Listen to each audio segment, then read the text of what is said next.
Yo, what's going on, guys? And today we're going to be talking about Bryce Cotton.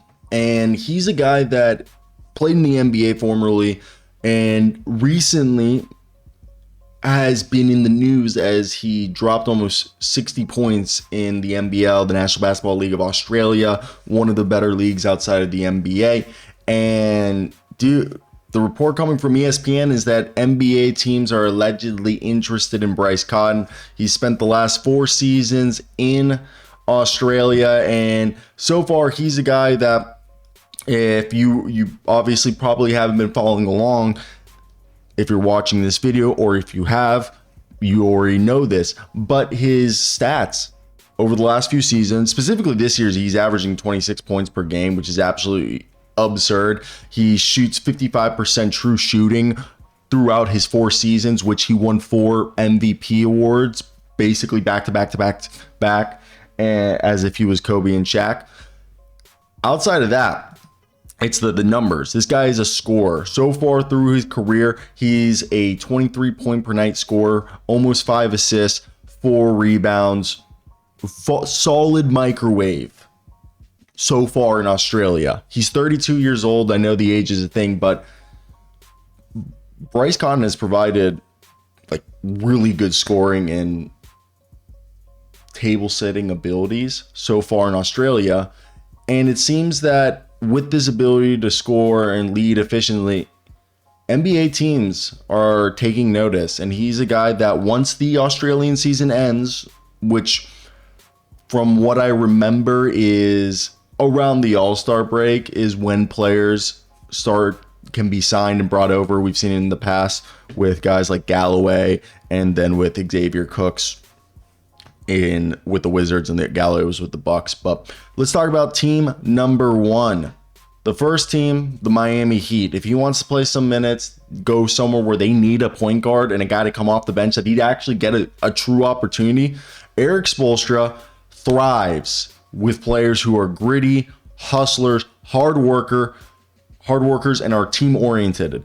And I think Bryce Cotton would be fantastic. And obviously 26.5 points in the NBL would complement Miami's need for a reliable scoring option off the bench, especially with Spoelstra's ability to integrate undersized player effectively. We've seen it from Tyler Johnson to Kyle Lowry. Bryce Cotton's size disadvantage is going to be minimized in Miami, and their offensive system is going to value his ball movement and facilitating abilities, but as well as his 3-point shooting in the space of the floor. Next, the Lakers.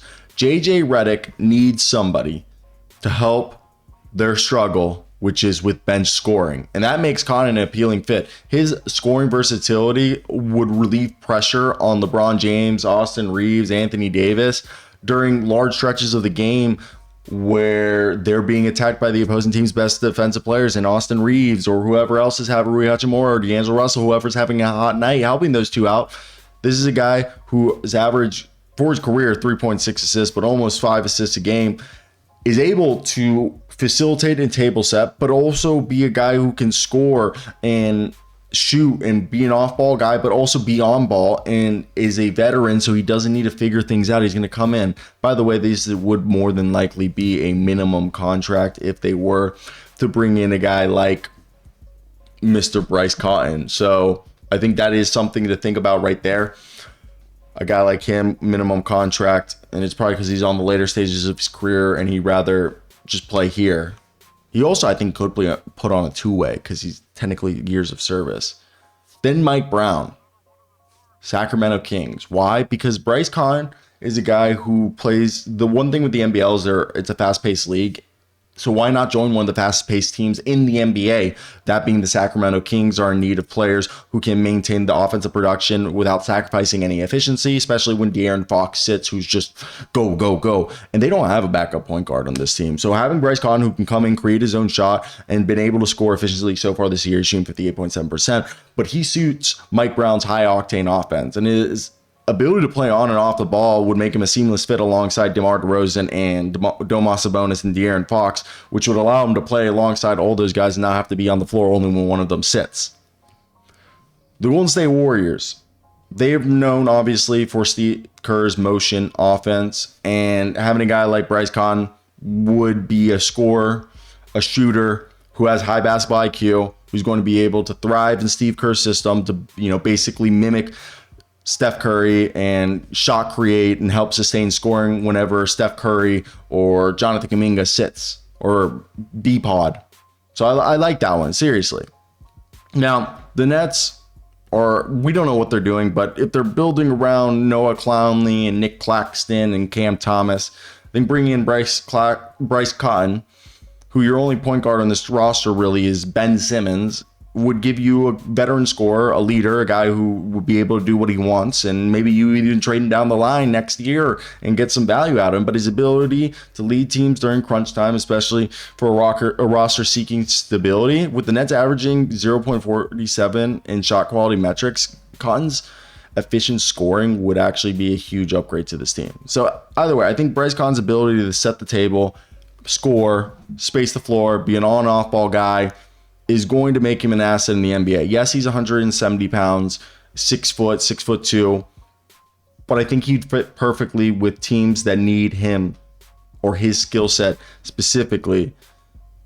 And yeah, what do you guys think? Do you guys agree with me? I think it's rather interesting when you look at this, because this is a team that, or a guy that was in the NBA before, and I want to make sure that we got that part down. And if he can sign another two-way, so he played 1 season with the Spurs, 1 season with the Jazz. I think he can't sign a two-way because he does have 3 years of service. Dude, he's playing so well. He's basically putting up numbers that Andrew Gaze is he's the first player since Andrew Gaze to have 3 consecutive 40-point games.